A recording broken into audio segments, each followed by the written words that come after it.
Have you ever had a moment that stopped your world completely? Not in grief, not in anger, but in a silence so echoed with something you never expected to hear.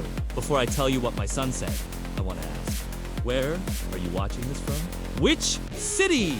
I love seeing how many of us are quietly connected by life's strangest, most beautiful turns. The house had grown painfully quiet since my husband Harold passed. After 42 years of marriage, his absence wasn't just in the space next to me in bed. It echoed through the kitchen, the garage, even the creaky hallway. Everywhere I looked, something reminded me of him. His toothbrush still in the holder, the wool cardigan he always left hanging on the back of the dining room chair, the half-finished crossword puzzle on the porch table. The days blur together. I kept busy the way most widows probably do. Cleaning drawers that didn't need it, folding laundry that wasn't dirty, rearranging the pantry just for the sake of doing something with my hands. Grief doesn't get organized. It lingers. My son Stanley had been attentive through it all. He visited when he could. Sometimes bringing groceries, sometimes just himself. He was 42 now, strong like his father had been, with the same warm hazel eyes and thoughtful silences. Since divorce 2 years ago, he'd become more inward. Like he was constantly processing the world instead of reacting to it. One Thursday afternoon, I had just come in from watering the plants when I heard his key in the lock.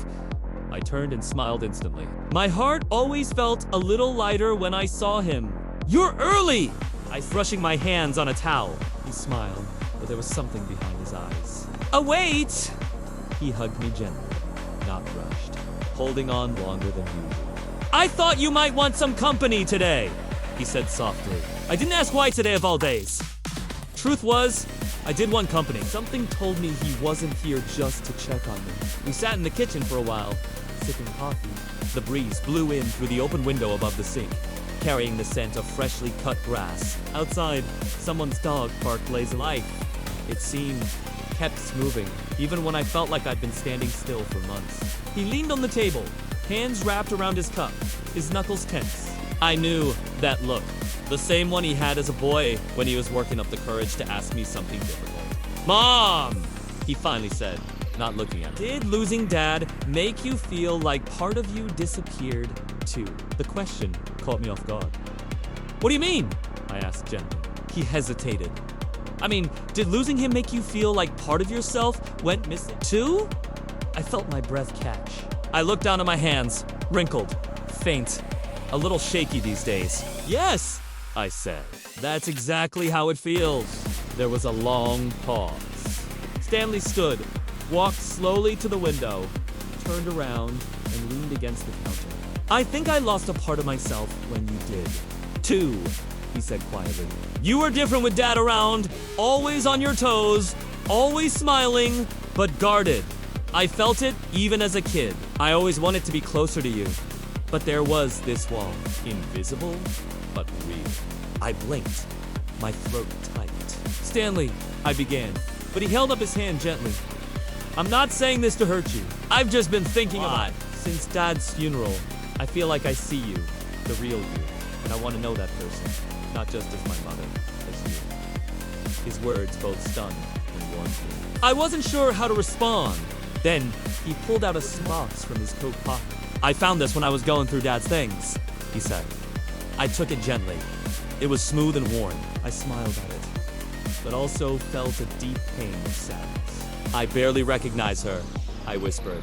"But I do," Stanley replied, "and I want to bring her back." "I want you back, Mom." His voice trembled slightly. I looked up and saw his eyes were misted. I reached for his hand, and he held it tight. There was something powerful in that silence between us. Decades of unspoken things, of assumed roles, and unacknowledged desires for closeness. He finally whispered, "Can I ask you something personal?" "Of course," I said, my heart beating faster.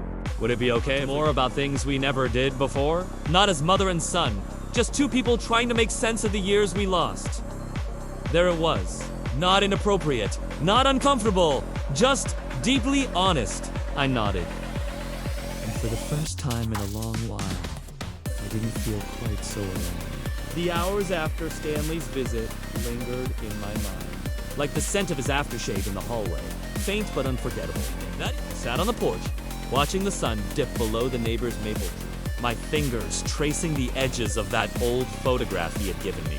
The woman in it looked so carefree, so full of life. It was strange to think once. That version of Lisa felt like a distant memory, almost like another person entirely. Someone I admired, but didn't fully remember how to be. Stanley's words had struck a chord deeper than I wanted to admit. Not just came from him, but because they felt like something I'd been longing to hear without realizing it. It wasn't often that someone asked how I was, not as a grieving widow or a mother or a neighbor, but as a woman, a person with her own faded dreams and such. Stanley didn't call, but I wasn't upset. Something told me he was giving me space to think, and I needed it. Then on Sunday afternoon, I heard the familiar knock. 2 taps and a pause, just like he used to do when he was a boy. I opened the door, and there he stood. A bag of groceries in one hand, a 6-pack of root beer in the other. "I brought lunch," he said, smiling, softer this time, less guarded. I let him in, and we settled into the kitchen. I made sandwiches while he sliced apples. We were sitting together, knees nearly touching under the table. "You look lighter," he said after a few minutes of quiet eating. I laughed gently. "Maybe it's the mayonnaise." He smirked, then shook his head. "No, I mean it. You seem more you." I looked down, brushing a crumb from my lap. I'd been thinking about what he said about us. His eyes met mine, and I took a slow breath. You were right. I did put a wall up. Not just with you, with him. Your father was a good man, but there were parts of me I had to keep quiet around him. Not because he was cruel, but because marriage sometimes becomes more about peace than honesty. I guess I got used to not being fully seen. Stanley listened quietly, tender in a way I hadn't seen since he was a child. "I want to know you, too," I said. "Not just as my son, but as Stanley, the man you'd become." There was a long, rich silence between. Then, softly, he reached across the table and touched my hand. His fingers were warm, familiar. "Do you ever wonder," he asked, "what it would have been like if we'd grown up differently? If you hadn't had to be so distant?" "Yes!" I said finally. More times than I could. Later that evening, after dishes were done and the sun began to fade, Stanley offered to stay and watch a movie. We chose To Kill a Mockingbird and sat side by side on the couch. At first, we kept some space, but over time, without thinking, I rested my head lightly on his shoulder. He didn't or move away. Instead, he gently rested his cheek against the top of my head. I could hear his heartbeat. Calm/steady. Comfort. I felt safe. Not just physically, emotionally. That rare kind of safety that comes when someone truly sees you and still chooses to stay close. When the movie ended, we sat in the quiet for a moment. "I missed this," he said. "Me, too," I whispered. He stayed until the moon was high in the sky. When he finally stood to leave, he looked into my eyes for what felt like a full minute. "Can I ask you something else?" he said. "Of course. If I came over more often, not just to help around the house, but just to be with you, would that be okay?" There was no hesitation. "Yes," I said warmly. He came back on Tuesday. No groceries this time. No excuse. "I was in the neighborhood," he said, but we both knew he wasn't. We didn't do anything special that day. Just sat on the porch and watched the wind move through the trees. We drank sweet tea and talked about music, about his childhood, about little things we had forgotten to share over the years. He told me how he had felt as a teenager, how his father's quiet strength made him feel like he had to be strong, too, even when he didn't want to. How sometimes he'd sit in the garage and listen to me humming in the kitchen and wonder what kind of woman I really was underneath all the motherhood. I listened, really listened, and something inside me began to soften in a way I hadn't allowed in decades. I told him about the first time I ever fell in love long before his father, about how I once wanted a painter, about how I used to write poetry but stopped because Harold didn't think much of it. Stanley didn't speak for a moment. Then he reached into his backpack and pulled out a slim notebook. "I've been writing too," he said a little shy. "I started during the divorce. Just feelings." He handed it to me. I opened it and read a few lines. They were raw, honest, and full of heart. "You're good," I said, surprised by how deeply his words touched me. That night, he stayed for dinner. We cooked together, something we hadn't done in years. He chopped vegetables while I stirred sauce, and we moved around each other in the kitchen like dancers in an old routine. At one, our hands brushed as we both reached for the same spoon. We paused for just a second, but in that second, everything in the room felt loud. The ticking of the clock, the hum of the refrigerator, the breath caught in my chest. Neither of us spoke. Neither of us looked away. After dinner, we sat on the couch again. No movie this time, just music. A soft jazz record I hadn't played in years. He leaned back, arm resting across the top of the sofa, and I leaned in, my shoulder against his chest. Do you remember when I broke my arm? He asked suddenly. Of course, I laughed. You fell out of the neighbor's tree trying to impress a girl. He chuckled. But you sat with me all night. You didn't sleep. You kept stroking my hair and whispering everything would be all right. I smiled, my eyes soft. I remember.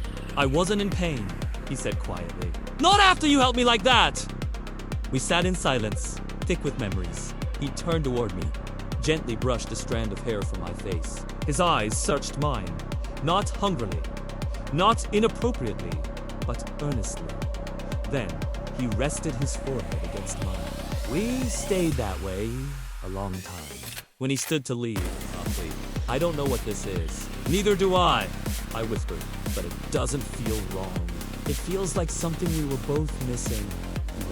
The days that followed were quiet, but not the empty kind. The silence felt full, like it was holding something between breaths. On Saturday Eve, just as the sky turned orange and lavender, I heard the knock.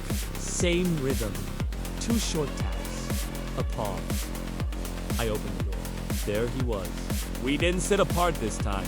We sat close, thighs brushing, shoulders touching. He reached for my hand, and I let him take it. His thumb traced slow circles on my skin. Thinking, he said. About what? About us. About what we're doing. What we're feeling. Me too, I said, my heart beating gently. It scares me because it's not something people would understand. Do it? I don't know, but I feel it. And it doesn't feel wrong. It feels like healing. That word struck me deep. Healing. We talked for hours that night about life, regrets, choices we never made. He told me he hadn't felt close to anyone since his divorce. That sitting next to me felt safer than any relation known as an adult. I told him about the ache of growing older, the loneliness of being seen only through the roles of wife, mother, widow, never just as Lisa. When the clock struck midnight, he stood slowly. I should go, he said. You can stay, I replied before I guessed myself. Just to sleep, just to be here. We lay in bed, fully clothed, facing each other in the soft dark. Fingers tangled, breath synced. He kissed my forehead, my cheek, then my lips. Not passion, but knowing, gratitude, reverence. I love you, he whispered. I love you too, I said. That night, we slept, wrapped in each other's arms. The next morning, he made me tea, hand at the table, and promised to be back for dinner. I stood by the window as he left, a quiet smile on my lips, the sun warming my skin. For the first time since Harold's death, maybe even longer, I felt whole again. Not because of the space he left, but because Stanley and I had created something new from what was left behind. And it was beautiful. Thank you so much for watching this video. If you enjoyed it, don't forget to like, comment, and subscribe to my channel for more romantic stories like this. I'll see you again in another new video. Until then, take care, stay healthy, and stay safe. Wishing you all the best. Goodbye for now, and thank you.